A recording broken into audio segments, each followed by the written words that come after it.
سلام على اجدع ناس رجال وناس، واهلا وسهلا بكم في فيديو جديد. دي فريده اصحابها بيسقفوا لها لان المدرس عينها رئيسه للفصل، اللي بتكون هي نفسها مستغربه من حاجه زي دي. بس صاحبتها بتعرفها ان كل اللي موجودين يختاروكي لانك شخص يعتمد عليه، وركزوا على يعتمد عليه دي. بتنشكح طبعا من حاجه زي كده، ووقتها بيدخل صاحب الانمي بنفسه. بيدخل بقى وشه متدشمل وحالته تصعب على الكافر. طبعا المدرس بيقول له انه ما توقعش ان اول يوم ليه هيحضر متاخر ومصاب في نفس الوقت، وبيعرضه بقى على زمايله علشان يعرف نفسه، وبيقول لهم انا المطرقع. فكل اللي في الفصل بيعجبهم بالاسم طبعا، يعني في تستوستيرون كده فاهم. ولما بيروح يقعد جنب فريده بتحكي انها اول مره تشوف واحد اسمه مش لايق على وشه خالص. وبصوا بقى الولد يعني كل يوم بيجي بخبطات جديده في وشه، مش عارف مين في عيلته عامل له عمل. بيعدي اسبوع من هنا وبتحكي لصاحبتها لما بتنطق اسم يانو اللي بتفكرها معجبه بيه، بس فريده بتقول لها انه حد غريب جدا وكل يوم بيجي وهو متصاب باصابه جديده. انت مش ملاحظه حاجه زي دي؟ وبتكون عندها فضول تعرف هو كويس ولا لا، وليه بيتعرض لكل الاصابات دي. يعني مثلا ممكن يكون بيتعرض للتنمر، في حد كل يوم بعد المدرسه بيمسكوه يفشخوا ضرب، مثلا عنده تفكك اسري وبياخد علقه كل يوم من البيت، او لو الموضوع فيه تستوستيرون شويه انه ممكن يكون بيشارك بقى في خناقات الشوارع بالليل والنوادي الليليه. وبطبع شخصيه فريده الفضوليه جدا بتقول لها صاحبتها انت شاغله دماغك بيه ليه؟ فبتعرفها ان اي حد مكانها هيقلق عليه، اصل ده مش طبيعي. وبتقترح عليها ان هما بعد المدرسه يراقبوه وهو مروح علشان يعرفوا سبب اصاباته ده منين. فبتوافق طبعا صاحبتها وبيروحوا فعلا وراه، وبيكون الوضع طبيعي جدا ومفيش اي حاجه بتحصل. بس بيلاقوه نزل يربط الجزمه بتاعته وبيقف بيخبط في غصن شجره، ولما بيمشي مش بيركز هو داس على ايه، حرفيا كانه ماشي من غير بوصله. بيخبط في العواميد، اليوفط، اي حاجه في اي حاجه. بقى بيستنتجوا من ده انه عيل عبيط فشخ وما عندوش كنترول في دماغه. ولما بيمشوا فريده بتقعد تفكر في قد ايه هو شخصيه بلهاء وايه ما بيقدرش يتحكم في نفسه، ودي حاجه بتثير قلقها من ناحيته. يعني بتبقى قلقانه هيجي بكره شكله عامل ازاي، هيتصاب كام اصابه. وفي طريقها بتلاقي بنت قاعده ورجليها متعوره، وبتقول لها انه في عجله كانت معديه سريعه وفجاه هي وقعت. خلاص يا بنتي ما تعيطيش. بتقول لها فريده انها عندها اخ واخت صغيرين شبهها كده، فهي على طول معاها شنطه الاسعاف الصغيره دي، وركزوا على الشنطه دي عشان دي اهم من البطل. وبتساعدها في جروحها فعلا، وبتشكرها البنت الصغيره، وبتقول لها انها اتصلت بمامتها وهتقابلها. وبتستغرب فريده انه ازاي اطفال ابتدائي دول معاهم تليفونات، يعني احنا وفي سنهم كنا بنتعلم نتكلم لسه يا جدعان، احنا ما كناش اطفال يا فريده، احنا يا جدعان بجد يعني كنا طفيليات عايشه على الكوكب لحد سن ال 15 سنه كده، من بعديه بنبدا بقى نتعامل ايه معامله البشر. المهم وفجاه بتلاقي يانو في وشها وبتقول له انت كويس يا ابني، وبتكون محتاره جدا وعايزه تعرف هو ايه اللي جابه هنا تاني، ده كان ماشي في عكس الطريق. وبيقول لها انه حس ان في حد بيراقبه، فقرر ان هو يراقب اللي كانوا بيراقبوه. طبعا بتفهم من كلامه انه كشفهم وبتتاسف له، فبيحاول يعرف منها السبب، يعني لو كان في حاجه حصلت بسبب ده، لانه عارف انها رئيسه الفصل. فبتعرفوا انه كل يوم بيجي باصابه جديده المدرسه، ودي حاجه كانت مخلياها عندها فضول كبير جدا تعرف ايه اللي ورا الاصابات دي. فقررت ان هي تراقبه، بما انه عارف رئيسة الفصل بتاعه. فبتفكر فريده انه هيفتن عليها في وسط اصحابها ويقولوا انها شخص متسلط وكده، وده ممكن يبوظ سمعتها ومنصبها اللي انا شخصيا معرفش ايه اهميته. وبعد ما بتحكي له كل حاجه زي الهبله بيقول لها اها يعني الحكايه كده، والله انت شكلك عيله طيبه، والله الموضوع كله ان عيل عبيط عويل اخرق ماليش اي 30 لازمه. وهو بنفسه بيقول الكلام ده، انا ما بفتريش عليه. وبيودعها وبيمشي. وطبعا اي بنت بتحب الصراحه صح، وهو دلوقتي قال الصراحه صح، فهي هتقع في حب صراحته دي. وبتفضل باقي اليوم بتفكر في كلامه وردة فعله الغريبه دي، يعني ليه قال كده وليه ما هزقنيش وقال لي ازاي تراقبيني يا بت، انت ما عندكيش اخوات بلاستيك ولا ايه؟ لا هو ما عملش اي حاجه من الكلام ده عشان هو عبيط. ولما بيتقابلوا في المدرسه تاني يوم بتحكي له ان صباح الخير ليه مش هتبقى منطقيه، فانت بخير بجد يا ابني ولا ايه الدنيا معاك؟ فبص بقى الجديد بيقول لها انه اتصاب اصابه في صباعه، وصباع مميز يعني، وانه جبسه لانه حصل فيه كسر في العضل. وبتقول له انت مش شايف ان ده ممكن يكون بسبب قله المناعه وجسمك اللي انت مش معود على الرياضه؟ يا بنتي هو قالك بنفسه ان هو هبل، عايزه منه ايه تاني؟ تصفه انه شخص هادي لانه بيقول لها انه مش زعلان علشان لسه في دراع تاني يعني شغال عنده. وفي الحقيقه هو بيتصاب كل يوم بس عمره ما جاله برد، فالموضوع ملوش علاقه بالمناعه. هو بيقول لها كده، وساعتها بتلاحظ ان دماغه بتنزل، فبتتجنن وبتقول له انت بتخر يا اسطى. بيقول لها ايه ده؟ فعلا ده بسبب اليافطه اللي انا خبطت فيها امبارح. وبيروح علشان يشوف لها لزقه وفريده وراه، وبتكون عايزه تساعده، فبيقول لها مفيش داعي انا هعرف اساعد نفسي. وساعتها بيعدي شابين من وراها فبيشدها علشان ما يصدموش فيها. يا اسطى صباحك ده موتني ضحك. بتشكره على الموقف وبيفهمها انه شخص خبره في التعامل مع الجروح والاصابات لانه بيتعرض للحاجات دي كل يوم، بس ده اهون عنده من انه يشوف حد هيتصاب قدامه زي ما كان هيحصل معاها دلوقتي تقريبا. وبيقول لها ما تقلقيش هو عبيط وهبل بس عنده قوه تحمل، فمش مهم تشيلي همه. وبتروح تقعد مع صاحبتها وبتحكي لها عنه انها طول الوقت بتفكر فيه، هل هو كويس ولا اتصاب، عايش ولا ميت. طول الوقت الوقت قلقانه عليه كانه حد هي بتحبه او ليها علاقه بيه. فبتقول لها صاحبتها ما يمكن فعلا تكوني بتحبيه وده اللي مخليكي تقلقي عليه، فصباح الفل. بعد كده بيظهر يانو اخيرا ووشه ما فيهوش اصابات، وبتقول له فريده انا دي اول مره اشوف فيها وشك كامل كده قطعه واحده، وجوه دماغها بيقول انها معجبه بيه وطريقه تعاملها معاه وفي نظراتها وحاجات كتير. ده بعد ما خلقته اتحسنت شويه طبعا. وبترجع تتكلم مع صاحبتها اللي هتوديها في داهيه دي وتحكي لها انها مش عارفه ازاي بقت تفكر طول الليل في عيل عبيط زي ده. وفي اليوم ده يانو ما بيجيش المدرسه وهي بتبقى في تساؤلات كتير بقى، يعني تعب مثلا وجاله سخونيه ازاي وهو قال لها ان عمره ما جاله برد او حاجات زي دي، هو وشه اتشوه بس عادي. وتاني يوم برده ما بيجيش. وبتعدي 3 ايام بقى وبتكون هي عايزه توصل له بس هي معاش اي طريقه تواصل تقدر تتواصل معاه بيها ولا حتى تعرف عنوان بيته. ولما بتروح المدرس بتاعها تسلمه اوراق الطلبه بتوصل له مكالمه ان يانو في عربيه كانت هتشيله في الطريق وهو دلوقتي في المستشفى. ايه بتاخد الصدمه بقى وبتروح له جري، وبعد ما نفسها بيتقطع بتلاقيه قدامها وما بتصدقش انه لسه واقف على رجليه. ولما بيحكي لها الموقف بيفهمها انه في شحانه كانت هتدوس عليه بس هو لحق نفسه وجري لحد ما خبط في الجدار فمناخيره اتكسرت وشويه اصابات كمان جانبيه، بس هو كويس يعني ويقدر يروح المدرسه بكره. وبالمناسبه كسر نفس الصبع تاني فهي بتفضل تضحك عليه بصراحه حقها. وبيقول لها انت سبت المدرسه والحصص اللي عليك علشان بس تيجي تشوفيني مش كده، ودي حاجه بتسعده جدا وبيشكرها عليها. وبيطلب منها بقى جدول الحصص علشان تليفونه اتكسر تحت العربيه وما عادش معاه الجدول وما كانش عارف يتواصل مع اي حد. يخرب بيت النحس اللي انت فيه يا اخي، بتفكرني بواحد صاحبي. وهي طبعا مش بتلاقي اي حاجه تقولها غير انها بتضحك. ومن هنا بتبدا الحاجات. وتاني يوم لما بيجي المدرسه بتلاحظ ان هو رابط رقبته، فلما بتساله بيقول لها ان هو نام نومه غلط وده هيخليه ما يعرفش يحرك راسه طول اليوم. وهو بتقول له المفروض اني ما اتكلمش معاك طول اليوم بقى صح؟ بيقول لها عادي مش هتفرق كتير. وبتبدا فريده تستوعب انها بالنسبه له زميلته اللي قاعده جنبه في الديسك واللي بتتكلم معاه، وهي عايزه يحصل حاجه اكبر من كده بس ما بتكونش عارفه ازاي. بتروح تقعد مع صاحبتها وبتقول لها انها عايزه تعمل حاجه تقرب بيها من يانو. صاحبتها بتقول لها انتوا صحاب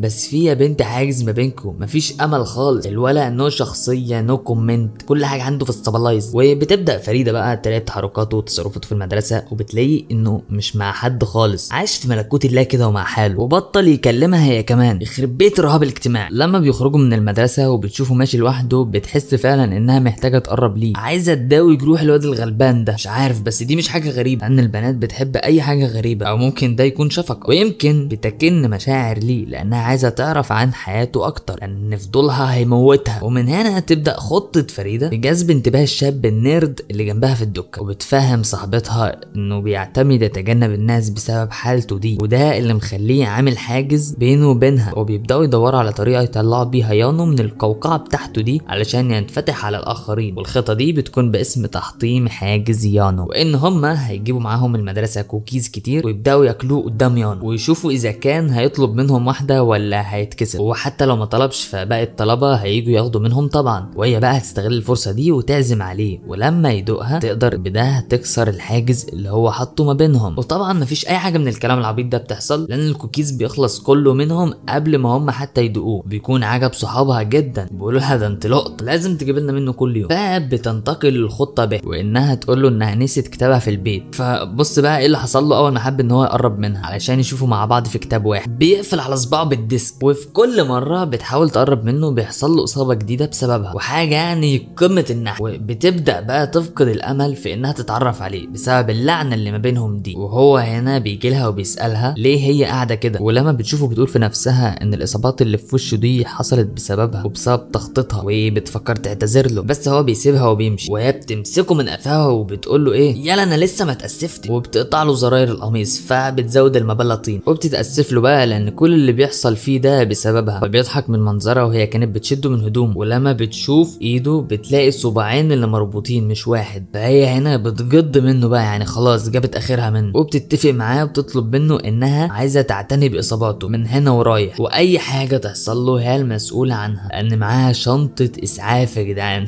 وبتقول له طول ما الموضوع له علاقه بالعلاج فهي انسب واحده يعني. بقول لها انت واثقه من الكلام ده اصلا؟ تقول له طبعا طبعا، وبيوافق يخليها تعالجه. وبتطلب منه هنا انها تبقى صديقته المقربه، بالبلدي يرتبطوا يعني. انت بقى شكلك مش مدلوقه عليه، انت انكبيتي فوق، ما خلاص نفذت حلولها فاجت دغري بقى. وبتدرك هي هنا ان اللي هي قالته ده اشبه بالاعتراف بالحب، ودي مصيبه لانها بتحرجه كده، بس بتديها له في وشه وبتحكي له انها عارفه انه بيتجنب اللي حواليه بسبب حالته اللي دايما في توتر بسببها دي. فهي عايزه تدعمه وتخرجه من دايرته الصغيره دي دي علشان يبقى انسان طبيعي. فهو هنا بيقول لها انت اول حد يهتم الامر للدرجه دي يا فريده. وبالنسبه للحاجات اللي بيخاف منها انه يبقى شخص طبيعي عايش حياه الثانويه، بيخرج مع اصحابه بعد المدرسه، بياكل وبيلعب معاهم وبيروح الكايروكي، الحاجات اللي كل الطلاب العاديه بيعملوها هو نفسه يعملها فعلا بس مش عارف. فهي هنا بتدمع من التاثر وبتقول له هنعملها يلا وهنخرب الدنيا. ومن هنا هتبدا حياه يانو اللي هتحاول فيها فريده تخليها حياه طبيعيه خاليه من الاصابات والمصايب. وبيقول لها بالنسبه بقى للكوكيز اللي انت كنت عاملاه كان خطير، وطلع انه كان اكل منه وهي ما تعرفش. وطبعا احب اقول لكم ان فكره الانمي غريبه وحلوه لانها بتتكلم عن الرهاب الاجتماعي واللي بيمثله يانو طبعا، اللي على عكسه فريده اللي بتحب تساعد وتشارك، ده غير انها رئيسه فصل فعندها اصحاب كتير وفعاليات اكتر. فده اللي مخلي الشخصين متناقضين تماما، ودي حاجه حلوه للاحداث اللي جايه. اللي هيحصل بقى معاهم الفيديو اللي جاي ده اللي هيحددوا انتوا لو حابين نكمل الانمي او لا. اكتبوا لي تحت بالتعليقات وقولوا لي رايكم في قصه الانمي بشكل عام، وهل فعلا الشاب النرد ده بيقدر ان هو يلفت الانتباه على عكس خططه اللي هو بيكون حاططها دايما. وما تنسوش بقى تشتركوا في القناه لو مش مشتركين، واعمل لايك يعني حس على دمك. وصلت لاخر انفاس الفيديو مش عامل لايك ليه؟ وانت كمان اعمل لايك عشان ما يجيلكيش كوابيس بالليل. الى هنا كان فيديو النهارده،